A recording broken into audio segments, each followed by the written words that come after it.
بسم اللہ الرحمن الرحیم رب اشرح لی صدری ویسر لی امری واحلل عقدۃ من لسانی یفقهوا قولی احمدک اللہم یا مجیب کل سائل والصلاة والسلام علی من هو افضل الوسائل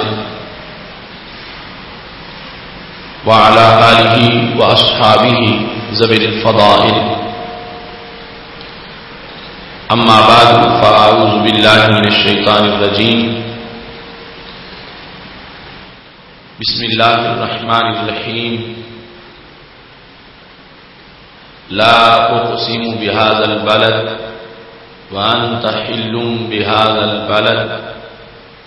صدق الله العظيم وصدق رسوله النبي الكريم الأمين إن الله وملائكته يصلون على النبي يا أيها الذين آمنوا صلوا عليه وسلموا تسليما الصلاة والسلام عليك يا سيدي يا رسول الله وعلى آلك وأصحابك يا حبيب الله مولاي صل وسلم دائما ابدا على حبيبك خير الخلق كلهم منزه عن شريك في محاسنه فجوهر الحسن فيه غير منقسم محمد تاج رسل الله قاطبة محمد صادق الأقوال والكلم محمد ذکرہ روح لانفسنا محمد شکرہ فرد علی الامم رب صلی وسلم دائما ابدا علی حبیبک خیر الخلق کلہم. اللہ تبارک و تعالی جل جلالہ وعم نوالہ واتم برہانہ وعظم شانہ وجل ذکرہ وعز اسمہ کی حمد و ثنا اور حضور سرور کائنات مفخر موجودات زینت بزم کائنات دستگیر جہاں غم گسار زمان سید سروراں حامی بے کساں قائد المرسلین خاتم النبیین احمد مجتبی جناب محمد مصطفیٰ صلی اللہ علیہ وآلہ واصحابہ وبارک وسلم کے دربار گوہر بار میں ہدیہ درود السلام عرض کرنے کے بعد رونق محفل پیر طریقت حضرت صاحبزادہ پیر سید کرامت علی حسین شاہ صاحب زید مجدہ وارثان منبر و محراب ارباب فکر و دانش معزز و محتشم حضرات و خواتین، رب ذوالجلال کے فضل اور توفیق سے ادارہ صراط مستقیم پاکستان کے زیر اہتمام گوجرانوالا کی سرزمین پر 17ویں سالانہ فہم دین کورس میں آج ہماری گفتگو کا موضوع ہے ریاض الجنہ کی حقیقت اور فضیلت. میری دعا ہے خالق کائنات جل جلالہ ہم سب کو قرآن و سنت کا فہم عطا فرمائے اور قرآن و سنت کے ابلاغ و تبلیغ اور اس پر عمل کرنے کی توفیق عطا فرما. خالق کائنات جل جلالہ نے سید عالم نور مجسم شفیع معظم صلی اللہ علیہ وسلم کو مخلوق میں تمام قسم کی عظمتوں کا محور بنایا ہے آپ کی ذات بابرکات سے نسبت کی بنیاد پر زمان کو بھی شرف ملا ہے اور مکان کو بھی شرف ملا ہے. آپ کی طرف نسبت کی وجہ سے ذوات اور صفات کو اعزاز میسر آیا ہے. انہی نسبت کی عظمتوں کے مظاہر میں سے ایک مظہر ریاض الجنہ کی شکل میں مدینہ شریف میں اس امت کے لیے رب ذوالجلال کا بہت بڑا تحفہ ہے. میری دعا ہے خالق کائنات جل جلالہ سید عالم نور مجسم شفیع معظم صلی اللہ علیہ وسلم کے در پاک کی حاضری کے زیر سایہ سب کو بار بار ریاض الجنہ کی حاضری کا شرف عطا فرما. ریاض الجنہ کا لفظ یقیناً آپ کے دل و دماغ میں موجود ہے. ریاض روضہ کی جمع ہے اور جنت کا لفظ ایک محبوب لفظ ہے. ریاض الجنہ کا لغوی معنی ہے جنت کی کیاریاں، جنت کے باغات اور جنت کے باغیچے. اگرچہ جنت کا اپنا معنی بھی باغ ہے، لیکن اس مقام پر ریاض کے اس کی طرف منسوب ہونے کی بنیاد پر جنت سے مراد وہ حقیقی جنت ہے جس کے بارے میں آپ نے پورا ایک موضوع سنا ہے. سید عالم نور مجسم شفیع معظم صلی اللہ علیہ وسلم نے ارشاد فرمایا ہے. حضرت سیدنا ابو ہریرہ رضی اللہ تعالی عنہ اس کی روایت کرتے ہیں کہ ہمارے آقا صلی اللہ علیہ وسلم نے ارشاد فرمایا ما بین بیتی و منبری روضۃ من ریاض الجنہ. میرے گھر اور میرے منبر کے درمیان جنت کے باغوں میں سے ایک باغ ہے. میرے گھر اور میرے منبر کے درمیان. بخاری شریف میں یہ حدیث شریف متعدد مقامات پر موجود ہے. حدیث نمبر 6588، حدیث نمبر 1888، حدیث نمبر 1196 اور حدیث نمبر 7335. چار جدا جدا مقامات پر سید عالم نور مجسم شفیع معظم صلی اللہ علیہ وسلم کا یہ فرمان موجود ہے جس میں آپ نے اپنے گھر اور منبر کے درمیان جو جگہ ہے اس کو جنت کے باغوں میں سے باغ کہا. اور ساتھ ہی اسی حدیث شریف کے الفاظ میں آخر میں یہ الفاظ بھی موجود ہیں ومنبری علی حوضی، کہ میرا منبر جو ہے وہ حوض کوثر پہ ہے. جو مسجد نبوی شریف میں منبر ہے اس کو رسول اللہ صلی اللہ علیہ وسلم نے حوض پر بتایا. ریاض الجنہ کو جو ریاض الجنہ کہا جاتا ہے، اس سلسلہ میں الکاشف عن حقائق السنن کے اندر اس کی وجہ بیان کی گئی. کہتے ہیں کہ اس جگہ کو روضہ سے یا ریاض سے جو تعبیر کیا جاتا ہے تو اس کا سبب یہ ہے لأن زوار قبره وعمار مسجده من الملائکة والجن والانس لم يزالوا مکبین فیہا علی ذکر اللہ، کہ یہ وہ جگہ ہے جو کبھی ذکر الہی سے خالی نہیں ہوتی،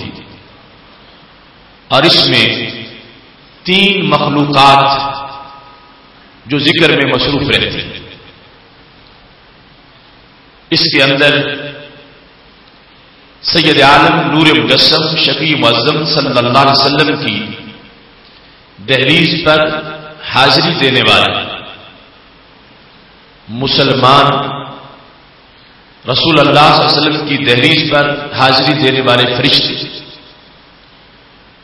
رسول اللہ صلی اللہ علیہ وسلم کی دہلیز پر حاضری دینے والے جن، انسان، فرشتے اور جن ہمیشہ یہاں پر ذکر میں مصروف رہتے ہیں، اور یہاں تک کہ تینوں کے لحاظ سے یہ کہا گیا اذا صدر منها فریق واردها آخرون، جب ایک جماعت وہاں سے نکلتی ہے تو دوسری داخل ہو جاتی ہے، اور ہر وقت یہ سلسلہ جاری رہتا ہے، اور وہاں رب ذوالجلال کے ذکر میں، درود و سلام میں، اور خالق کائنات جل جلالہ کی بندگی میں یہ مختلف طبقات مصروف رہتے ہیں۔ اس بنیاد پر اس جگہ کو ذکر و فکر کا ایک گلشن کہا جاتا ہے، جس کے اندر متعدد مخلوقات اپنے اپنے انداز میں اپنی حاضری کا اہتمام کرتی ہیں، اور اس میں بطور خاص زوار قبر اور عمار مسجد کہ پہلے نمبر پر وہ لوگ جو رسول اللہ صلی اللہ علیہ وسلم کے روضہ پاک کی زیارت کے لیے گئے، وہ انسان، وہ فرشتے، وہ جن، اور پھر مسجد نبوی شریف میں عبادت کی خاطر جو گئے وہ اس مقام پہ اکٹھے ہوتے ہیں جس مقام کو ریاض الجنہ سے تعبیر کیا جاتا ہے۔ یہ بھی یاد رکھنا عربی زبان اور اردو زبان کے حروف تہجی اکثر مشترکہ، اور لفظ ضاد کا امتیاز یہ ہے کہ اردو زبان کے اندر لفظ زاد ہے، اور عربی کی شناخت یہ ہے، اسے کہا جاتا ہے لغت الناطقین بالضاد، ان کی زبان کہ جن کے حروف تہجی میں سے ایک حرف ضاد ہے۔ لہذا ہم جس وقت عربی زبان کے اندر اس کا ذکر کریں گے تو اس کو ریاض الجنہ کہیں گے، اور جب اردو میں اپنی زبان میں بولیں گے تو اس کو ریاض الجنہ کہیں، یعنی ہماری بولی میں زواد ہے۔ جس طرح آپ کسی کا نام بتاتے ہو کہتے اس کا نام محمد افضل ہے اور یہ ارض پاک ہے، اس میں زواد بولا جاتا ہے، یہ ہماری زبان کے لحاظ سے۔ لیکن عربی زبان کی تمام تاریخ کے اندر پہچان یہ ہے کہ یہ وہ زبان ہے جس میں ضاد کا حرف موجود ہے، اس بات سے عربی زبان کے اندر جس وقت اسی کو بولا جائے گا تو پھر ریاض الجنہ کہا جائے گا، اور اردو میں ہم ترجمہ کرتے وقت اس کو ریاض الجنہ یا روضہ کے الفاظ کے ساتھ تعبیر کرتے ہیں۔ یہ وہ بنیادی امتیاز ہے عربی زبان کا جس کی وجہ سے تلاوت میں بھی فرق ہے، اور غیر المغضوب علیہم ولا الضالین کا جو تلفظ ہے وہ عربی تلفظ ہے، اور اگر اس کو کوئی غیر المغضوب پڑھتا ہے تو وہ قرآن کو اردو میں پڑھنے کی کوشش کر رہا ہے، چونکہ اردو میں ضاد ہے، عربی زبان میں ضاد نہیں ہے۔ عربی زبان کی پہچان یہ ہے کہ لغت الناطقین بالضاد۔ ریاض الجنہ کے لحاظ سے جو سید عالم نور مجسم شفیع معظم صلی اللہ علیہ وسلم نے فرمایا ہے، میرے گھر اور میرے ممبر کے درمیان جنت کے باغوں میں سے باغ۔ اس حدیث کے الفاظ بیت کی جگہ متعدد اور بھی ہیں. یوں بھی ہے کہ رسول اللہ صلی اللہ علیہ وسلم نے فرمایا ما بین حجرتی و منبری روضۃ من ریاض الجنہ، میرے حجرہ شریف اور میرے منبر کے درمیان جو جگہ ہے وہ جنت کے باغوں میں سے ایک باغ ہے. ایسے ہی یہ بھی ہے ما بین قبری و منبری روضۃ من ریاض الجنہ، میری قبر اور میرے منبر کے درمیان کی جو جگہ یہ جنت کے باغوں میں سے باغ ہے. آج سے بھی علماء کے متعدد اقوال ہیں. اس سلسلہ میں حضرت شیخ عبدالحق محدث دہلوی رحمۃ اللہ علیہ نے اشیاء اللمعات میں ان کی تفصیل کی، اور پھر تفصیل کے بعد جو تحقیقی فیصلہ تھا وہ صادر فرمایا. ایسے امام قسطلانی نے مواہب الدنیا میں بھی متعدد اقوال پیش کرنے کے بعد اس کے بعد ان میں تطبیق کی. سب سے پہلا قول یہ ہے کہ اس کو ریاض الجنہ اس لیے کہا جاتا ہے کہ یہاں جو انسان بندگی کرتا ہے تو عام مقامات سے اس کا ثواب زیادہ ملتا ہے، اور اس کا وہ عمل اس کے جنت جانے کا سبب بن جاتا ہے. اس بنیاد پر اس کو جنت کا باغ یا جنت کے باغات کہا جاتا ہے. جس عمل کی بنیاد پر جہاں کثرت ثواب کی وجہ سے انسان کو جنت ملتی ہے، اس جگہ کو، اس مکان کو اس کے شرف کی بنیاد پر ریاض الجنت کے ساتھ تعبیر کیا جاتا ہے. اس کی متعدد مثالیں حدیث شریف کے اندر موجود ہیں. جس طرح سید عالم نور مجسم شفیع معظم صلی اللہ علیہ وسلم نے یہ ارشاد فرمایا ہے الجنت تحت اقدام الامہات، کہ جنت ماؤں کے قدموں کے نیچے ہے. تو اس کا مطلب یہ نہیں کہ واقعی جنت قدموں کے نیچے آباد ہے، اوپر قدم ہے. اس کا مطلب تمام محدثین کے نزدیک یہ ہے کہ جس وقت کوئی انسان ماں کی خدمت کرتا ہے، اچھا سلوک کرتا ہے اور آداب اور عزت کے تقاضے پورے کرتا ہے، تو اس کا یہ عمل اس انسان کے جنت جانے کا سبب بن جاتا ہے. جو چونکہ ماں کی خدمت انسان کو جنت پہنچاتی ہے، اس واسطے یہ کہہ دیا گیا سید عالم نور مجسم شفیع معظم صلی اللہ علیہ وسلم کے فرمان میں کہ جنت ماں کے قدموں کے نیچے واقع ہے. ایسے ہی دوسرے مقام پر سید عالم نور مجسم شفیع معظم صلی اللہ علیہ وسلم کا فرمان ہے الجنت تحت ظلال السیوف، جنت تلواروں کے سائے کے نیچے واقع ہے. تو اس کا مطلب بھی یہ نہیں کہ تلوار جہاں رکھی گئی ہے اس کا جہاں سایہ پڑ رہا ہے تو نیچے جنت ہے. اس کا مطلب یہ ہے کہ تلوار کے ساتھ جہاد وہ عمل ہے جو بندے کو جنت لے جاتا ہے. تو اس بنیاد پر کچھ لوگوں نے،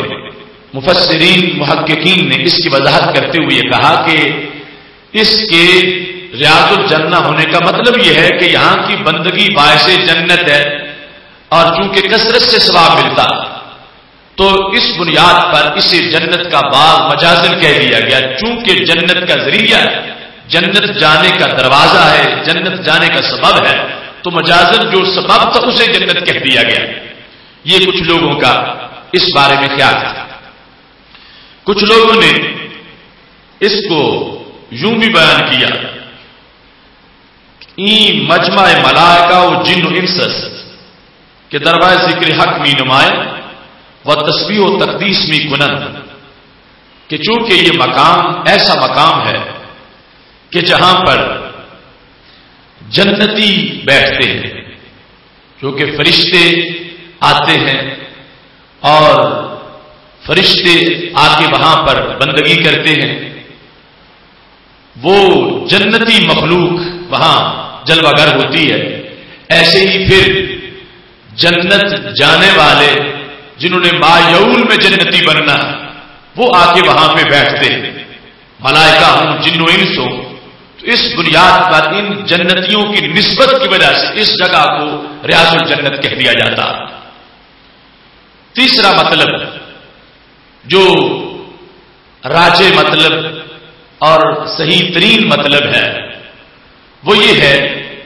کہ یہ جتنا ایریا ہے یہ سارے کا سارا جنت کا ایریا، یعنی حقیقت میں یہ لفظ جو سید عالم نور مجسم شفیع معظم صلی اللہ علیہ وسلم نے ارشاد فرمائے ہیں ان کا حقیقی معنی لیا جائے۔ پہلے دونوں معنی مجازی کہ چونکہ اعمال جنت جانے کا سبب بنتے ہیں تو ان اعمال کی بنیاد پر اسے جنت کا باغ کہہ دیا گیا، چونکہ بیٹھنے والے جنتی ہیں تو نسبت کی بنیاد پر انہیں جنت کا باغ کہہ دیا گیا۔ ان دونوں اقوال کے مقابلے میں جو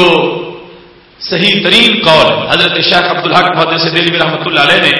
تو یہاں تک کہہ دیا ان ہر دو سخن ضعیف بس کہ پہلے دونوں باتیں ضعیف باتیں ہیں کہ اس بنیاد پر یہ کہنا کہ یہ اس لیے ریاض الجنت ہے کہ یہاں کا عمل بندے کو جنت لے جاتا ہے یا وہ جنتیوں کی نسبت کی وجہ سے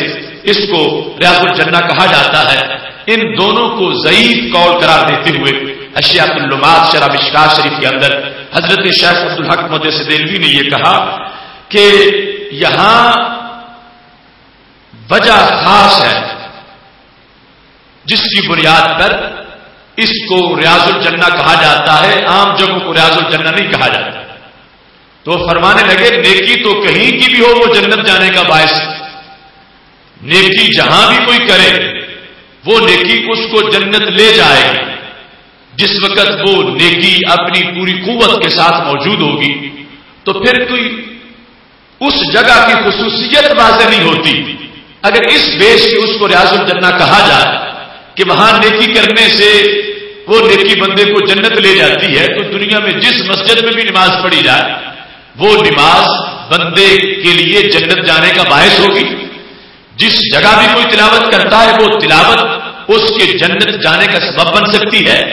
جس جگہ بھی کوئی تسبیح و تحلیل کرتا ہے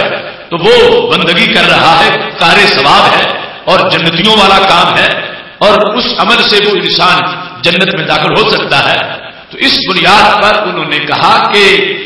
جو وجہ بیان کی جا رہی ہے پھر ساری کائنات کو ریاض الجنہ کہنا چاہیے، صرف اس جگہ کو ریاض الجنہ خاص ایک اصطلاح کے لحاظ سے کیوں کہا جاتا ہے؟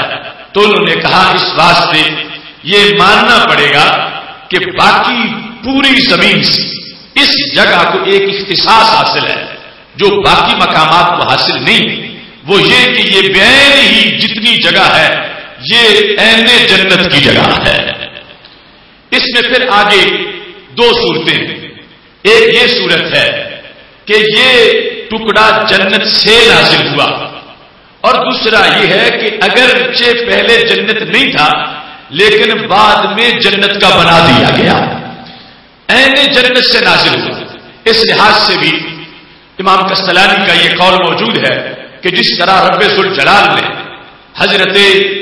ابراہیم علیہ السلام کے لیے جنت کا ایک تحفہ عطا کیا، ایسے ہی خالق کائنات جل جلالہ نے ہمارے آقا صلی اللہ علیہ وسلم کو بھی جنت کا تحفہ عطا کیا۔ ایک تحفہ حضرت خلیل علیہ السلام کا ہے اور ایک تحفہ حضرت حبیب علیہ السلام کا ہے۔ حضرت خلیل سیدنا ابراہیم علیہ السلام کے لیے جنت کا تحفہ کیا تھا؟ وہ حجر اسود جو کہ بیت اللہ کے کونے میں لگا ہوا، وہ عین جنت سے اور پھر جنت میں چلا جائے گا۔ جس طرح رب ذوالجلال نے اپنے خلیل علیہ السلام کو یہ تحفہ دیا ہے، اس طرح رب ذوالجلال نے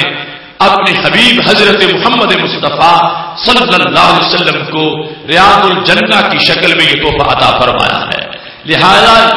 اس مطلب کے مطابق جو راجح ترین مطلب ہے کہ یہ اتنی جگہ جس کو ریاض الجنہ کہا جاتا ہے یہ جنت ہی کا ٹکڑا اور جنت سے اس کو دنیا پر نازل کیا گیا ہے اور سید عالم نور مجسم شفیع معظم صلی اللہ علیہ وسلم کی عظمت کے پیش نظر یہ ٹکڑا گناہگاروں کو عطا کر دیا گیا ہے۔ اور پھر جس وقت حشر برپا ہوگا باقی سب دنیا فنا ہو جائے گی، یہ پھر بھی اپنی جگہ برقرار رہے گا اور طیبہ کے سوا سب باغ پامالے فنا ہوں گے۔ دیکھو کہ جہاں والو جب وقت خزاں آیا باقی سارے پامالے فنا ہو جائیں، لیکن یہ پھر بھی باغ باقی رہے گا، طیبہ کا یہ گلشن پھر بھی مسکراتا رہے گا۔ اس بنیاد پر حضرت شیخ عبدالحق محدث دہلوی رحمۃ اللہ علیہ نے اور دیگر بہت سے محققین نے کہا کہ یہاں پر اس کا حقیقی معنی مراد لینا چاہیے، اور حقیقی معنی مراد لینے سے یہ مطلب واضح ہوگا کہ یہ ٹکڑا اب بھی جنتی ہے اور اسی طرح اس کو جنت میں پہنچا دیا جائے گا۔ اس پر بطور خاص دلیل پیش کرتے ہوئے کہ یہ ٹکڑا بہن ہی اٹھایا جائے گا اور تباہ نہیں ہوگا، اس کو جنت میں پہنچایا جائے گا۔ دو دلیلیں محققین نے پیش کی کہ اس حدیث شریف میں جو صحیح بخاری شریف میں موجود ہے، اگلا حصہ یہ ہے کہ ہمارے نبی علیہ الصلوۃ والسلام نے فرمایا وَمِنبَرِي عَلَىٰ حَوْضِي، ممبر میرا حوض پر ہے۔ حوض کون سا؟ جنت کا، وہ حوض کوثر۔ تو اس سے دلیل پکڑتے ہوئے نے کہا کہ جب یہی ممبر حوض پر ہے، اس بنیاد پر یہ سارا ایریا جو اس کو اسی طرح جنت میں پہنچا دیا جائے گا، کیونکہ حوض وہ جو جنتی مخلوق ہے اس کے لحاظ سے اس کی تعیین ہو رہی ہے کہ یہ اسی طرح رب ذوالجلال اس علاقے کو جنت میں پہنچائے گا۔ اور دوسری دلیل یہ ہے کہ وہ استن حنانہ جس کا تذکرہ آپ نے کئی بار سنا ہوگا کہ سید عالم نور مجسم شفیع معظم صلی اللہ علیہ وسلم لکڑی کے ایک ستون کے ساتھ ٹیک لگا کے خطبہ دیتے تھے، وہ کھجور کا تنا تھا۔ جب ممبر بنا تو میرے نبی علیہ السلام ممبر پر بیٹھنے کے لیے جب اس کے پاس سے گزر کے آگے بڑھے تو حدیث شریف میں ہے ساحت النخلۃ التی کان یخطب عندها، تو اس تنے نے رونا شروع کر دیا جس کے ساتھ نبی علیہ الصلوۃ والسلام خطبہ دیا کرتے تھے۔ صحابہ کہتے ہیں اس انداز میں رویا حتی کادت ان تنشق، یوں لگتا تھا روتے روتے پھٹ جائے گا۔ میرے نبی علیہ السلام اتنے لجپال ہیں، ممبر پہ بیٹھ چکے تھے مگر لکڑی کے عاشق کے رونے پر نیچے اترا، فاحتضنها واعتنى کہا، اس سے معانقہ کیا، اس کو اپنے سینے سے لگایا، اس کے سر پہ ہاتھ رکھا، حتی تئن انین السبیل۔ صحابہ کہتے ہیں سیاستہ میں حدیث موجود ہے وہ تنا یوں آہستہ آہستہ روتے روتے چپ ہوا جیسے بچھڑا ہوا بچہ ماں کے سینے سے لگ کے چپ کر جاتا ہے۔ اب اس کے بعد جب وہ خاموش ہو گیا تو ہمارے نبی علیہ السلام نے باقاعدہ اس سے مذاکرات کیے کہ چاہو تو تمہیں پھر اسی باغ میں بھیجتا ہوں جہاں کبھی تم اگے تھے، تو اب بھی بھیجتا ہوں، تم پھر سرسبز و شاداب ہو جاؤ، تمہارے پتے نکل آئیں گے، تم پہ کھجوریں بھی لگے گی، اور اگر چاہو تو میں تمہیں آج ہی جنت میں پہنچا دیتا ہوں۔ سنن کبرا بہقی کے اندر جو الفاظ ہیں مذاکرات کے، اتنا فیض مل چکا تھا اس لکڑی کو جس کو احساس بھی ہے کہ میرے محبوب مجھ سے دور ہوئے ہیں، پھر پتا بھی ہے کہ قریب بلانے کا طریقہ کیا ہے، پھر یہ بھی خبر ہے کہ اب قریب آ چکے ہیں۔ پھر جس وقت نبی علیہ الصلوۃ والسلام نے فرمایا جو چاہو لے لو، چاہو تو ابھی پھر گلشن میں پہنچ جاؤ گے، ہرے بھرے ہو جاؤ گے، تم پہ پھل لگے گا، اور چاہو تو جنت میں پہنچاتا ہوں، جنتی تمہارا پھل کھاتے رہیں گے۔ تو اس نے کہا اختار باقی علی الفانی، مجھے فانی چیز نہیں چاہیے، مجھے باقی چیز چاہیے، کہ جنت میں اگر آج ہی بناتے ہو تو پھر تو جنت تو ہمیشہ رہے گی، تو میں بھی ہمیشہ رہوں گا، اور اگر دنیا کا جو باغ تھا جہاں میں لگا ہوا تھا وہاں اب میں چلا جاؤں تو اعزاز یہ بھی بڑا ہے کہ میں پھر ہرا بھرا ہو جاؤں گا، اور ایسا ہوتا نہیں جو شان مجھے مل جائے گی کہ اس طرح خشک تنا پھر مسکرانا شروع ہو جائے، لیکن بالآخر قیامت آئے گی مجھے پھر مرجھانا پڑے گا۔ میں چاہتا ہوں مجھے ایسی جگہ پہ پہنچا دو کہ جیسی جگہ پھر مجھے فنا نہیں ہمیشہ کی بقا نصیب ہو جائے۔ تو سید عالم نور مجسم شفیع معظم صلی اللہ علیہ وسلم کے حکم کے مطابق اس کو ریاض الجنہ میں دفن کر دیا گیا۔ تو محققین کہتے ہیں جو سرکار نے وعدہ کیا تھا کہ تجھے آج جنت ملے گی اور پھر جنتی تیرا پھل کھائیں گے، تو وہ وعدہ یوں پورا ہوا کہ اس کو ریاض الجنہ میں دفن کیا گیا، تو یہ بین ہی ٹکڑا اٹھایا جائے گا اور جنت میں پہنچایا جائے گا، اور اس بیس پہ ہاں پھر جا کے اس استن حنانہ کی شاخیں نکلے گی، پھل نکلے گا، اور یہ وہ درخت ہوگا جس کا پھل دنیا میں بھی لوگ کھاتے رہے اور جس کا پھل جنت میں بھی کھانے والے ہیں۔ تو یہ دو آراہ ہیں۔ پھر اس کو اہل جنت ماننے کے لحاظ سے بھی اہل جنت کہ وہ ٹکڑا اترا اسی طرح ہے جنت سے، یا پہلے عام زمین کا حصہ تھا لیکن پھر سرکار نے اس کو جنت بنا دیا ہے۔ اب یہ عام زمین کے ساتھ پھر اٹیچ نہیں ہوگا، محشر میں عام زمین سے جدا ہو جائے گا اور اسے یوں ہی جنت میں پہنچا دیا جائے گا۔ اور سید عالم نور مجسم شفیع معظم صلی اللہ علیہ وسلم نے اس کو واضح فرما دیا کہ یہ وہ مقام ہے جو جنت کے باغوں میں سے باغ ہے، اور اس کے اندر رب ذوالجلال نے اتنی عظمتیں اس کو عطا فرما رکھی ہیں۔ یہاں ایک ستی ذہن میں سوال بھی آ سکتا ہے، یا پھر جہاں انکار کی عادت ہے اس کے لحاظ سے، یا آج کے جدید دماغ کی بنیاد پر بھی کوئی پوچھ سکتا ہے کہ جنت کی جو تعریف ہے اس میں یہ ہے کہ جو جنت پہنچ جائے گا اس کو پیاس نہیں لگے گی ہمیشہ کے لیے، لا یسمع آبادا، اس کو کبھی بھی پیاس محسوس نہیں ہوگی۔ جب یہاں بیٹھے ہوئے بندے کو تو پیاس لگ جاتی ہے، بھوک کا احساس ہوتا ہے، اور جنت میں کسی کو سر درد نہیں ہوگا، یہاں درد ہو سکتا ہے، تو کس بیس پہ تم اس کو عین جنت قرار دے رہے ہو؟ اس کا جواب دیتے ہوئے حضرت شیخ عبدالحق محدث دہلوی رحمۃ اللہ علیہ نے اس کو اس انداز میں بیان کیا، فرمانے لگے کہ یہ وہ جگہ ہے جس کی حقیقت تو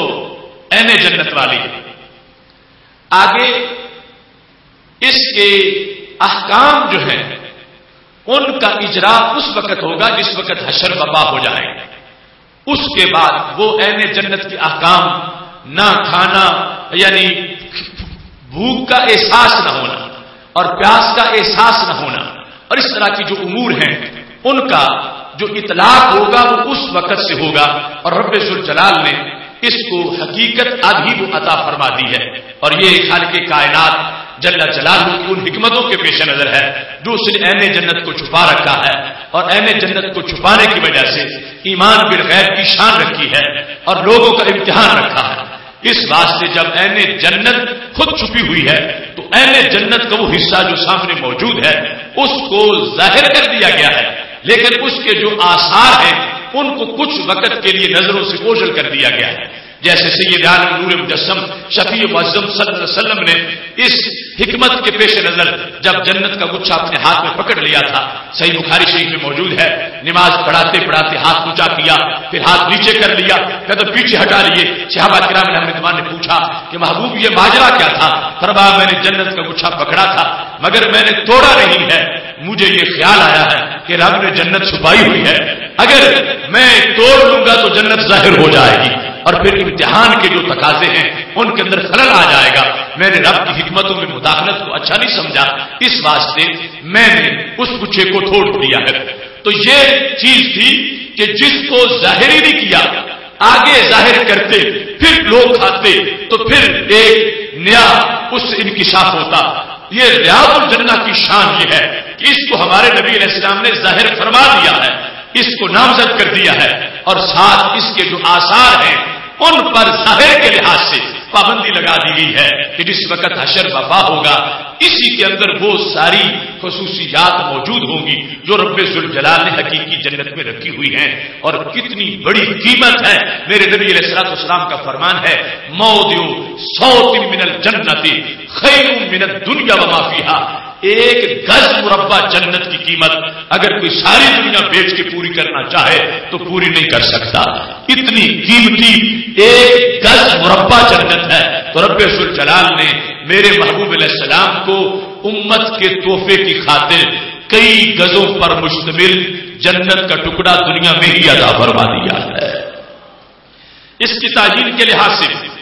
امام زرقانی کا یہ قول آگے میں پیش کرنے والا ہوں، ساتھ حضرت شیخ عبدالحق محدث دہلوی نے اس کی ایک اور جہت کو بھی بیان کیا، فرمانے لگے کہ یہ انداز جو ریاض الجنت کا ہے اگرچہ در حسن ظاہر عظیم عالمی نمایت، کہ اگرچہ اپنی بناوٹ کے لحاظ سے یہ جگہ اسی جہان کی لگتی ہے کہ جس طرح باقی زمین ہے ایسے یہ بھی زمین ہے، اور دیکھنے میں بندے کو فرق نہیں لگتا کہ باقی جنت نہیں اور یہ جنت ہے۔ فرمانے لگے دردیدہ باطن ازاں عالمس، اگر کوئی روحانی آنکھ سے دیکھے تو اسے فرق نظر آئے گا، دیدہ ظاہر میں فرق نظر نہیں آتا، اور دیدہ باطن میں حضرت شاہ کہتے ہیں فرق نظر آتا ہے۔ اور پھر فرمانے لگے کہ اصل میں کمی ریاض الجنت میں نہیں، کمی بندے کی آنکھ میں ہے۔ وہ آدمی تا محجوب وہ حجب طبیعت ظلمانیہ باشد و گرفتار از عادت بشری، کہ جس وقت بندہ اپنی بشری عادت اور طبیعت کے اندر لپٹا ہوا ہے اس وقت تک اسے اس کی حقیقت کا پوری طرح پتہ نہیں چلتا، اور جس وقت ایک انسان کثرت عبادات کی وجہ سے اس کے اندر نور پیدا ہو جاتا ہے، وہ ظلمت سے رہا ہو جاتا ہے، اس کے باطن کی آنکھ روشن ہو جاتی ہے، شیخ فرماتے ہیں اسے دنیا میں ہی جنت کا نظارہ ہو جاتا ہے۔ تو امتحان کے پیش نظر اس کو محجوب بنا دیا گیا، اوپر حجابات ہے، حقیقت بیان کر دی میرے محبوب علیہ الصلوۃ والسلام نے۔ اور یہ بھی ایمان بالغیب کا حصہ ہے کہ اگر سامنے ویسے ہی جنت لگتی ہو تو پھر ماننے والے کا کمال کیا ہے؟ اس کو ریاض الجنت کمال یہ ہے کہ لگتی ظاہری زمین کی طرح تھی، لیکن چونکہ سرکار نے فرمایا ہے کہ جنت کے باغوں میں سے باغ ہے، امتی نے تسلیم کر دیا ہے۔ اب اس بنیاد پر اسے پردے میں رکھا رب ذوالجلال نے، اور سرکار نے اعلان کر دیا، جس نے سرکار کے کہنے پر اس کو 100% جنت مان لیا ہے تو اس کو اس چیز کا بھی ثواب ملے گا کہ اس نے اپنے حواس پر اعتماد نہیں کیا، اس نے محبوب کے فرمان پر اعتماد کیا ہے۔ اگرچہ اپنی آنکھ دیکھ کر کچھ اور کہہ رہی تھی، لیکن اس نے کہا سرکار نے فرق بیان کر دیا ہے تو سرکار کے فرق کو میں نے فرق سمجھنا ہے۔ جنت میں دنیا میں زمین و آسمان سے زائد کا فرق ہے، اور یہ مسئلہ لوگوں کو اس بات کی وضاحت کرنے والا بھی ہے جس وقت میرے محبوب علیہ السلام کا تحفہ اسے سمجھنے کے لیے یہ ظاہری آنکھ کافی نہیں تو محبوب کی اپنی حقیقت کو سمجھنے کے لیے ظاہری آنکھ کا فیصلہ کیسے درست ہو سکتا ہے؟ جب وہ حصہ زمین کا جو ظاہری زمین لگتی ہے لیکن چھپی ہوئی جنت ہے اور اس پر پردے ڈال دیے گئے ہیں، ایسے ہی میرے محبوب علیہ السلام کی اس سے کہیں زیادہ جو حقیقت جسمانی ہے اس کا انداز ہے۔ رب ذوالجلال نے اپنے نور پر لباس بشر کا پردہ ڈالا ہے، اور یہ امتحان ہے اس انسان کا کہ یہ رب ذوالجلال کے نور کے مطابق اپنا کس طرح کا یقین رکھنے والا ہے۔ ریاض الجنہ کے لحاظ سے جو اس کی پیمائش بنتی ہے، چونکہ سید عالم نور مجسم شفیع معظم صلی اللہ علیہ وسلم کے فرمان میں بیت اور منبر کے درمیان کی جگہ کو ریاض الجنہ سے تعبیر کیا گیا، تو اس کا اندازہ امام زرقانی نے کہا قدرها 53 ذراع، 53 ہاتھ اس کی لمبائی، نبی علیہ الصلوۃ والسلام کے حجرہ سے لے کر منبر تک 53 ہاتھ 53، اور اس میں عربی زبان میں انسانی ہاتھ جس کو کہا جاتا ہے وہ تقریباً گز کے قریب ہوتا، تو 53 گز اس کی تعیین کی گئی۔ اور دوسرا قول ہے 54 جس کے اندر 54 کا انداز بھی بیان کیا گیا، اور بعض نے کہا اس کو مزید تھوڑا بیان کرتے ہوئے اس کی حقیقت اور تعین کے لحاظ سے امام زرقانی نے فیصلہ کیا اب جو صورتحال ہے اس کے مطابق یہ تقریباً 35 گز کے لحاظ سے اس کا تعین بنتا ہے، اور کہتے ہیں اختلاف اس بنیاد پر ہے کہ جس وجہ سے بعد میں آ کر جب رسول اللہ صلی اللہ علیہ وسلم کے روضہ پاک کی دیوار بنی تو اس کا حصہ کچھ تقسیم ہوا، اب اس حجرہ مبارک کی بیرونی دیوار جو ہے اس سے لے کر آگے منبر شریف جو سید عالم نور مجسم شفیع معظم صلی اللہ علیہ وسلم کا منبر مبارک ہے اس تک جو ہے اس کو بعض لوگوں نے اپنے انداز میں بیان کیا ہے۔ یہاں پر تقدس کا اتنا لحاظ رکھا امت نے کہ سید عالم نور مجسم شفیع معظم صلی اللہ علیہ وسلم کے بیان کردہ اس فضیلت کو جس میں آپ نے اسے واضح طور پر جنت کے باغوں میں سے باغ کہا اور عمل کی ویلیو کو اور عمل کی حیثیت کو اجاگر کیا، تو تمام سفر نامے امت کے تمام کتابیں زیارت کی حج و عمرہ کے لحاظ سے جس قدر بھی جس صدی میں مختلف تالیفات کی گئی، اس مقام کی عظمت کو اجاگر کیا گیا اور لوگوں نے تقدس کے حصول کے لیے اپنے زرعی کام جو ہے ان کا کچھ نہ کچھ حصہ وہاں بیٹھ کر کرنا اسے اپنے لیے سعادت سمجھا. یہاں تک کہ ذہبی نے سیر اعلام النبلاء میں لکھا ہے کہ حضرت امام بخاری رحمۃ اللہ علیہ کی مشہور زمانہ کتاب صحیح بخاری شریف، اس کی تصنیف کے دوران حوالہ محمد بن اسماعیل تراجم جامعہ بین قبر رسول اللہ صلی اللہ علیہ وسلم و منبرہ، کہ حضرت امام بخاری رحمۃ اللہ علیہ نے اپنی بخاری اگرچہ 16 سال میں لکھی، لیکن بخاری کا جو سکیچ تھا، خاکہ جو تیار کیا، اس کے ابواب ہیڈنگ جو عنوان بنا، عنوان کے نیچے پھر بعد میں حدیثیں لکھی، وہ مکمل بخاری شریف کی اول سے لے کر آخر تک جتنے عنوان تھے حضرت امام بخاری رحمۃ اللہ علیہ نے سارے ریاض الجنہ میں بیٹھ کے مکمل فرمایا. اور ان کا یہ یقین تھا کہ نبی علیہ الصلوۃ والسلام نے جو برکت بتائی ہے اس برکت کے پیش نظر برکت ہر کام میں ہے. آج وہاں اگر کوئی لکھتا ہوا انسان مل جائے تو اس پر بدعت کا فتویٰ لگایا جاتا ہے کہ تم سمجھتے ہو کہ یہاں بیٹھ کے لکھوں گا تو میرے لکھنے میں برکت آ جائے گی. اس طرح اس عقیدے کو رد کرنے کی کوشش کی جاتی ہے، جبکہ حضرت امام بخاری رحمۃ اللہ علیہ نے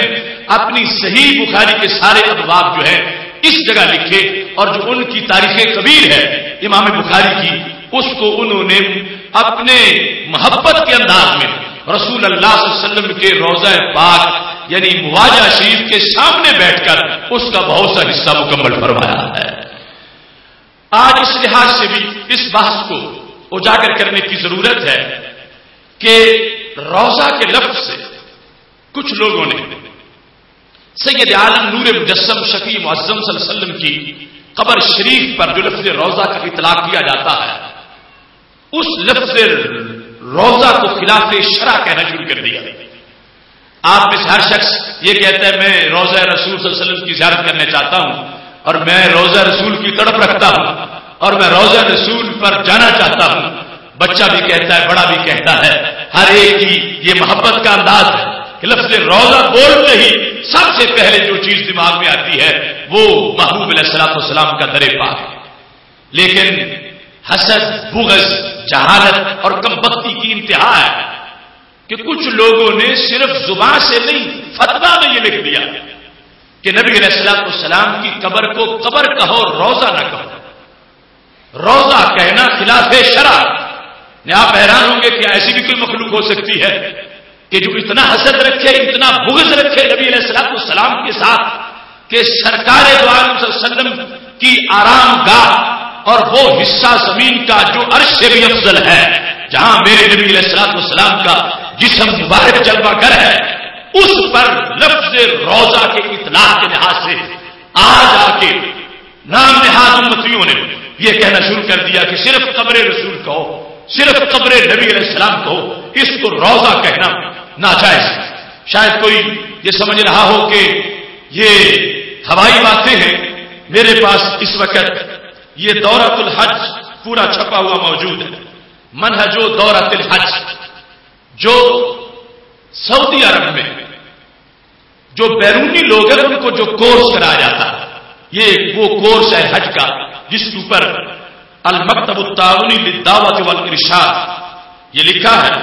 اور یہ دورۃ الحج باللغت الاردیہ، اردو زبان کے اندر جو وہاں ہمارے بھائی کام کرنے جاتے ہیں اور وہاں ایک پورا شعبہ ہے ان کو بدعقیدہ بنانے کا، اس کو مکتب تعاونی دعوت والارشاد کا کہا جاتا. جو ان لوگوں کی دعوتیں کرتے ہیں، ان کو بلا کے لے جاتے ہیں، ان کو مختلف وظیفوں سے مختلف چیزوں سے مائل کرتے ہیں، اور جب وہ وطن واپس لوٹ کے آتا ہے تو اپنے عقیدے کی بہت سی چاندنی دے چکا ہوتا ہے یا پھر شک اور وہم کا مریض ہو چکا ہوتا ہے. یہ وہاں پر باقاعدہ ایک علمی یتیم خانہ ہے کہ جس کے اندر لوگوں کو وہاں پر بدعقیدہ بنایا جاتا ہے. اب اس کا یہ کورس ہے چھپا ہوا، جس کے اندر صفحہ نمبر 38 پہ یہ لکھا ہے، جہاں پر مدینہ شریف کے امور کو بیان کیا گیا کہ مدینہ شریف جانا ہو تو پھر کس طرح جانا ہے. یہ وضاحتیں کی گئی کہ نبی علیہ السلام کی نیت نہیں کرنی، مسجد نبوی کی نیت سے جانا. اور ساتھ یہ بھی کہا گیا کہ یہ کوئی ضروری بھی نہیں ویسے ہی حج ہو جاتا ہے. اور لکھتے لکھتے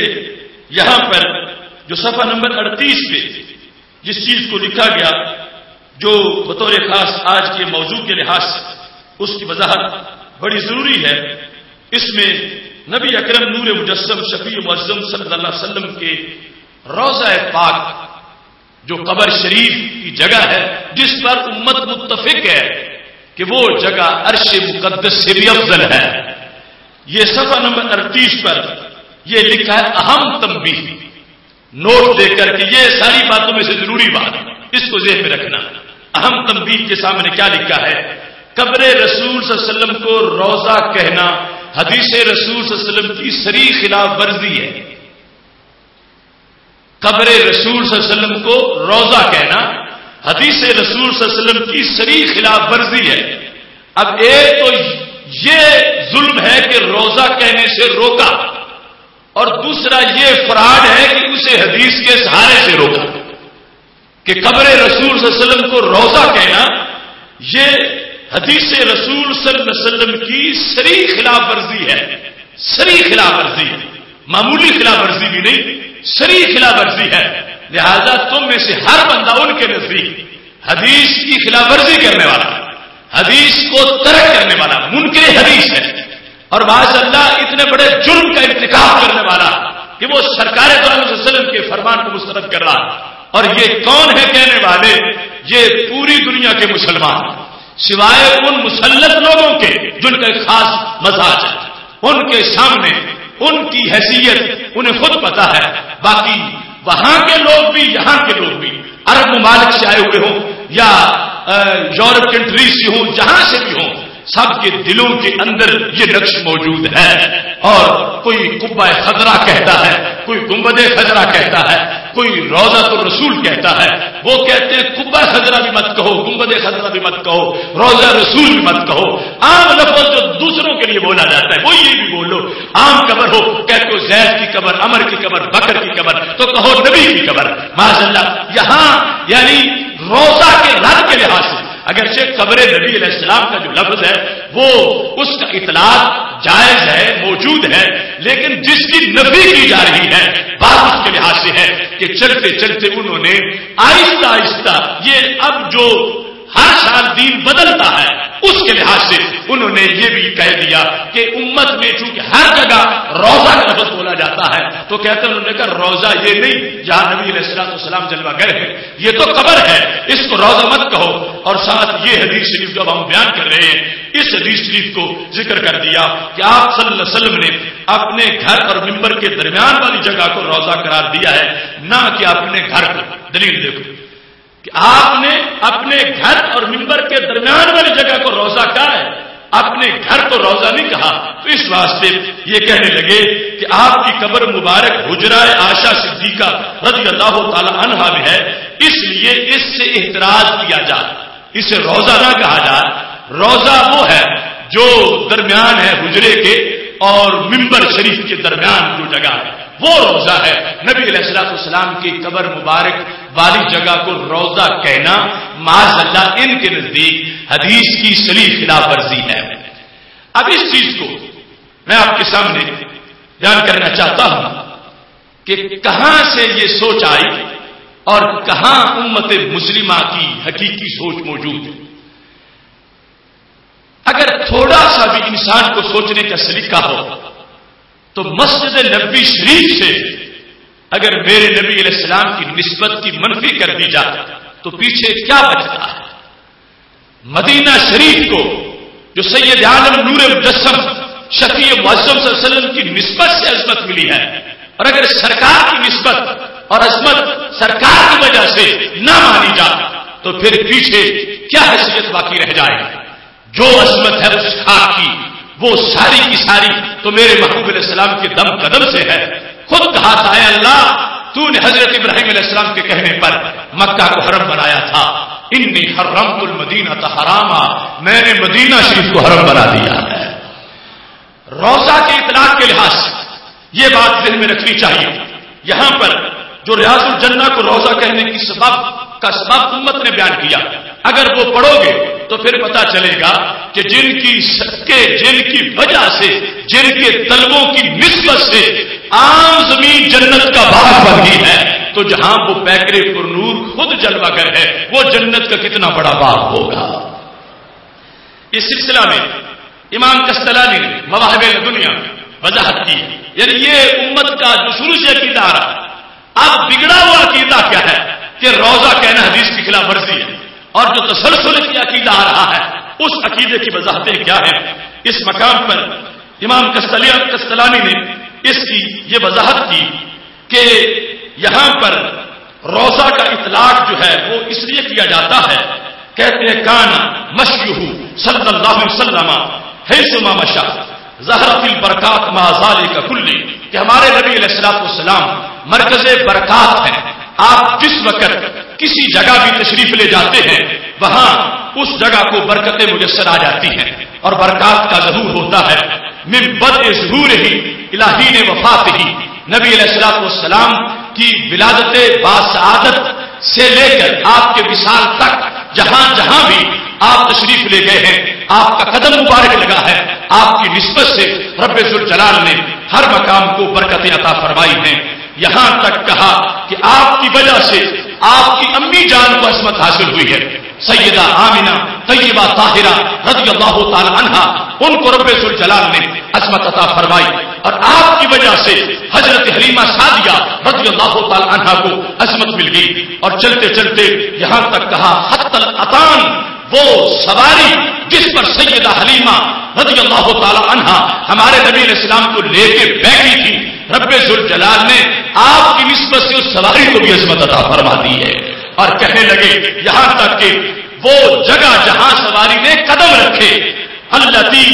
تجعل الاتان یدہا علیہا تختر من نسبتہا، کہ جہاں بھی وہ سواری قدم رکھتی تھی، جہاں حضرت حلیمہ سعدیہ محبوب علیہ الصلوۃ والسلام کو جس سواری پر لے کے بیٹھی ہوئی تھی، جس مقام پر بھی وہ سواری قدم رکھتی تھی اس جگہ کو بھی برکت ملتی تھی۔ امام قسطلانی کہتے ہیں برکت کا اندازہ کیا تھا، جہاں رکھتی تھی قدم وہیں زمین پہ سبزہ اگاتا تھا۔ یہ تمہید بیان کر رہے ہیں کہ ریاض الجنہ کو ریاض الجنہ کیوں کہا جاتا ہے، کہ ہمارے نبی علیہ السلام کی نسبت عظمت کی دلیل، آپ کی وجہ سے آپ کی امی جان عظیم سیدہ طیبہ طاہرہ حضرت آمنہ رضی اللہ تعالی عنہا، آپ کی وجہ سے حضرت حلیمہ سعدیہ رضی اللہ تعالی عنہا کو عصمت ملی، اور آپ کی وجہ سے عصمت کا انداز کیا ہے، سواری تک عصمت جا پہنچی، اور سواری سے قدم تک پہنچی، اور قدم سے جہاں جہاں بھی وہ سواری قدم رکھ رہی تھی وہاں وہاں زمین سرسبز و شاداب ہوتی جا رہی تھی۔ یہ صفحہ نمبر 598 ہے، مواہب الدنیا جلد نمبر 4 کا۔ اس کے بعد اب کہتے ہیں کہ لما شاءت القدرہ انہ لا بد لہ من بیت ولا بد لہ من منبر، جب قدرت نے چاہا کہ ہمارے نبی علیہ السلام کا ایک گھر بھی ہوگا اور ایک منبر بھی ہوگا، اور یہ جو گھر اور منبر کا علاقہ ہے جتنی نسبت اسے قدموں کی ملے گی اتنی کسی جگہ کو نہیں ملے گی۔ گھر سے نکلنا ہے منبر کی طرف جانا، منبر سے مراد مصلی بھی ہے جہاں نبی علیہ الصلوۃ والسلام کھڑے ہو کے جماعت کراتے ہیں۔ اب یہ جو ایریا ہے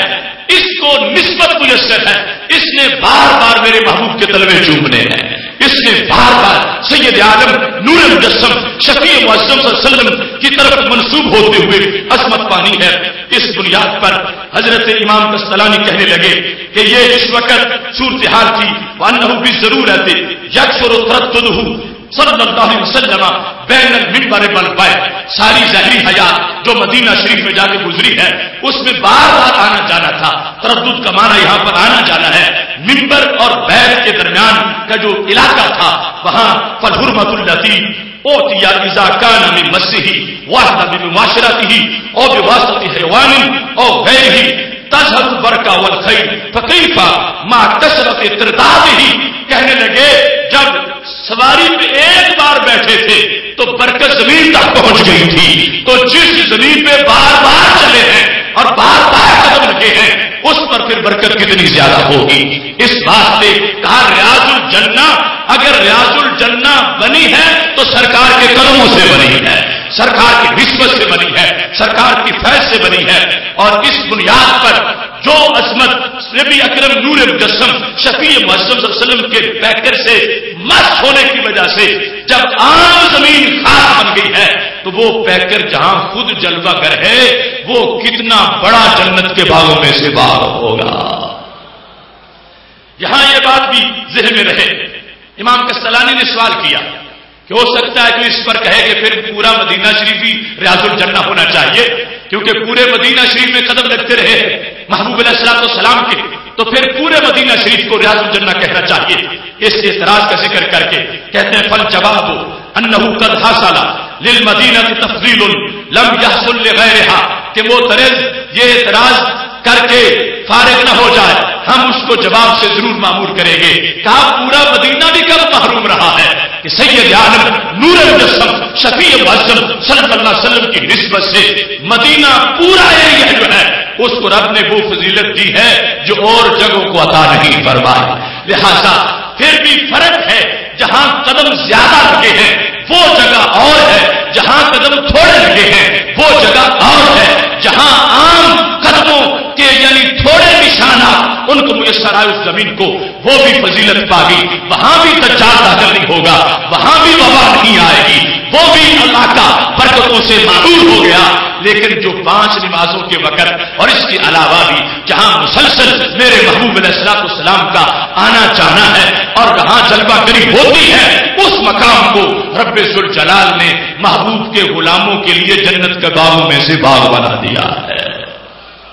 کچھ لوگ آج یہ دلیل دیتے ہیں پھر گھر میں زیادہ وقت گزرتا تھا تو پھر گھر کو ہونا چاہیے تھا، چونکہ بات تھی امت کے اعزاز کے خاطر کہ امت کو چانس ملے وہاں بیٹھنے کا، امت کو موقع ملے وہاں عبادت کرنے کا، تو گھر ہے میرے محبوب علیہ الصلوۃ والسلام کا۔ جب ظاہری حیات میں تھے پھر وہ پردے کے احکام جو گھر کے لیے ہوتے ہیں، اور پھر فرما دیا اللہ کے نبی علیہ السلام کی جس وقت روح نکلتی ہے جو جس جگہ وہی روح نکلتی ہے وہی ان کی قبر شریف ہوتی ہے، پھر وہ آپ کی خاص آرام گاہ ہے۔ تو امت کے لیے وہ جگہ چاہیے تھی جہاں جانے کی اجازت ہو، جہاں سارے جا کے بیٹھ سکے، جہاں نماز پڑھی جائے، تلاوت ہو سکے۔ اس بنیاد پر بطور خاص یہ نہیں کہ جہاں رہائش پذیر رہے ماشاءاللہ وہاں برکتیں نہیں تھی، وہاں برکتیں کئی گنا زیادہ تھی، لیکن لوگوں کے فائدے کے لیے جہاں تک لوگوں کی رسائی ہو سکے میرے محبوب علیہ السلام کے تحفہ کے طور پر رب ذوالجلال نے آپ کی امت کو جنت کا یہ ٹکڑا عطا فرما دیا ہے۔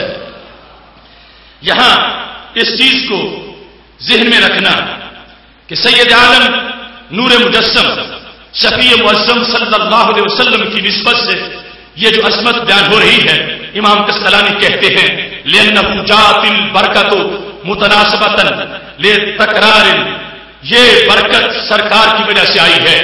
لِتَكْرَارِ تِلْكَ الْخُطْوَاتِ الْمُبَارَكَةِ، خطبہ کہتے ہیں 2 قدموں کے درمیانی جگہ کو قدم رکھنا اٹھانا پھر رکھنا، یہ خطبہ ہے۔ فرما سرکار کے جہاں پر بار بار قدم آئے اس کی وجہ سے اس کو ریاض الجنہ بنایا گیا۔ فالقرب من تلك النسمة المرتفع لا خفاء فيه الا على ملحد عمل بصیرہ۔ امام کستلانی آج سے صدیوں پہلے کہنے لگے اگر کوئی شخص ریاض الجنہ کو سرکار کے قدموں کی خیرات نہیں مانتا تو کہنے لگے وہ ملحد بے دین ہے، عمل بصیرہ ہے، وہ نابینا انسان ہے، اس کے دل کی آنکھیں بند ہو چکی ہیں، جس کی دل کی آنکھیں کھلی ہیں اسے ماننا پڑے گا اگر ریاض الجنت کو جنت بنایا ہے تو میرے نبی کے قدموں نے بنایا ہے۔ ملحد اور عامل بصیرہ یہ لفظ بولے، رب بصیرت ماری گئی اس شخص کی جو ایسی بات کرے گا۔ اور حالانکہ آج والی بات اس وقت نہیں ہوئی تھی کہ روزہ کہنا ہی ناجائز ہو جائے، وہ محض ایک استفہام کے انداز کے اندر انہوں نے پہلے سوال ذکر کیا اور پھر جواب ذکر کر دیا کہ کبھی اگر کوئی منکر بنے تو اس کے لیے بتایا جائے کہ ریاض الجنہ کو سرکار کے اس مقام پر جو سرکار کی قبر شریف ہے اس پر فضیلت مت دینا، وہ جگہ بالاتفاق امت کے نزدیک۔ باقی مدینہ مکہ شریف کا آپس میں تقابل ہے، کسی نے کہا مکہ شریف افضل، کسی نے کہا مدینہ شریف افضل، وہ تقابل اس جگہ کے علاوہ ہے جس جگہ ہمارے نبی علیہ السلام جلوہ گر ہیں، وہ قبر شریف والی جگہ کا مکہ سے کوئی تقابل نہیں ہے اور مکہ شریف کا اس سے کوئی تقابل نہیں ہے. وہ جگہ بالاتفاق عرش سے بھی افضل ہے. اس بنیاد پر سید عالم نور مجسم شفیع معظم صلی اللہ علیہ وسلم کی نسبت سے روضہ کو روضہ کہنا نصیب ہوا. وہ ریاض الجنت والا روضہ تو جو قدم رکھیں تو عام جگہ روضہ بن جائے، جہاں وہ خود جلوہ گر ہیں اس کو روضہ کہنا حدیث کی خلاف ورزی نہیں، دین کی حقیقت کا بیان ہے. اس سلسلہ میں اس چیز کو بھی ذہن میں رکھنا چاہیے کہ اگر انسان بغض کا مارا ہوا نہ ہو، حسد اس میں نہ ہو، تو یہ بات سمجھتے ہوئے اسے کوئی دیر نہیں لگتی، کیونکہ ہمارے آقا صلی اللہ علیہ وسلم نے ریاض الجنہ کا لفظ اس کے علاوہ بھی کئی چیزوں پہ بولا. اور وہ تم سمجھتے ہو ہر بندہ کہ زبان رسالت مآب صلی اللہ علیہ وسلم سے جن کو ریاض الجنہ کہا گیا ان میں سے کتنی چیزیں ہیں جن کو تم اپنے عام سمپل عقل سے بھی محبوب علیہ الصلوۃ والسلام کے روضہ کے مقابلے میں کبھی نہیں لا سکتے. کس کس کو ریاض الجنہ کہا گیا حدیث صحیح میں موجود ہے. سید عالم نور مجسم شفیع معظم صلی اللہ علیہ وسلم کا یہ فرمان ترمذی شریف میں موجود ہے، حدیث نمبر 3510، مسند امام احمد میں حدیث نمبر 12114. اس کے اندر یہ الفاظ موجود ہیں. ہمارے نبی علیہ الصلوۃ والسلام فرماتے ہیں اذا مررتم بریاض الجنۃ فرتعوا، جب تم جنت کے باغات کے پاس سے گزرو تو وہاں سے کچھ کھا لیا کرو.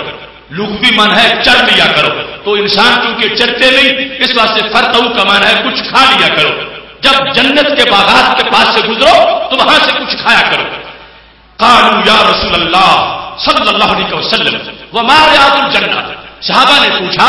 یا رسول اللہ صلی اللہ علیہ وسلم آپ جو فرما رہے ہو کہ جنت کے باغات کے پاس سے گزرو تو کھا لیا کرو، وہ جنت کے باغات کیا ہیں؟ کیسے ہم وہاں سے گزر سکتے ہیں اور کیسے پھل کھا سکتے ہیں؟ تو میرے نبی علیہ الصلوۃ والسلام نے فرمایا ریاض الجنہ حلق الذکر، جہاں بیٹھ کے دنیا کے کسی کونے میں تم ذکر کرو گے وہی جنت کا باغ ہے. ریاض الجنت حلق الذکر. اب ہلکا ذکر کو ریاض الجنہ کہا، حدیث صحیح ہے جہاں ترمذی میں موجود ہے. اب اپنے علاقے میں پاکستان میں گوجرانوالہ میں اپنے گھر میں جہاں تم نے بیٹھ کے ذکر کیا، ذکر کی نسبت سے اسے بھی ریاض الجنہ کہا گیا. اب کون ہے احمق جو یہ کہہ رہا ہو کہ میرا گھر تو افضل ہے اور جہاں نبیوں کے سردار تشریف فرما ہے وہ جگہ یہ لفظ روضہ کے لائق نہیں، میرا گھر تو روضہ کہلا سکتا ہے اور سرکار کا در روضہ نہیں کہلا سکتا. یہ بغض کا بھرا ہوا کہہ سکتا ہے. جس کو دین کی شناخت حاصل ہے اسے ماننا پڑے گا کہ ان کی حدیث کے حکم سے ہم نے اپنے گھر بیٹھ کے ذکر کیا، ان کے صدقے ہمارے گھر کو شریعت نے ریاض الجنہ کہہ دیا. تو جو اس طرح ریاض الجنت بانٹتے پھر رہے ہیں ان کے اپنے پیکر کی برکتوں کا عالم کیا ہوگا.